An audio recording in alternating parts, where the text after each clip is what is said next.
A cita festiva con máis identidade da Pobra quenta motores. Queda aínda un mes para a celebración do Nazareno, pero co arduo traballo da Comisión de Festas e do Concello conseguiron pechar un cartel do máis ambicioso. Destacan as actuacións musicais de primeiro nivel, que arrancarán xa o venres co concerto de El último que cierre, que ofrecerá na Pobra a súa única actuación en Galicia. Que temos un grupo de rock o venres, un grupo moi importante, que é El último que cierre, que ademais é o seu único concerto en Galicia, entón iso vai a facer que tamén sea xa un atractivo, non? E é unha banda de rock que creo que vai a gustar. E tamén, bueno, pois van a ser os teloneros un grupiño da Pobra, que é Colocón, como xa dixo José, para que tamén teñan, como xa digo en outras ocasións, ese espazo, un grupo local da Pobra, pois que teñan un espazo nas súas festas, non? Nas festas do seu pobo, que tamén creemos que é importante, que se vexan tamén protagonistas pois por un día, non?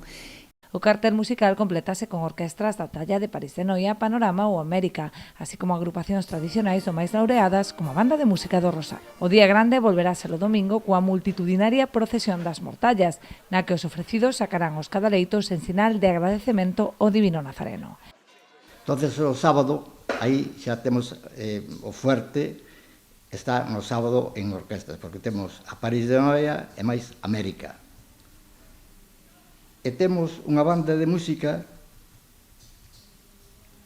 do Rosal. Este ano esta banda foi a Holanda a un concurso de bandas mundial e quedou de número 4 e de número 1 en Europa, así que é unha gran banda. Bueno, xa esta banda sempre ten unha trayectoria moi boa, non?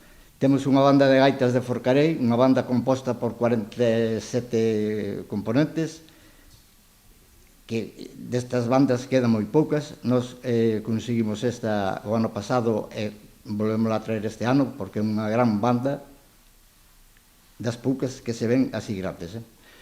O domingo, o principal do domingo é a procesión das Mortallas. Esta procesión é única no mundo tamén, porque hai outras procesións, pero non teñen as características que ten esta procesión de levar os ataúdes en procesión.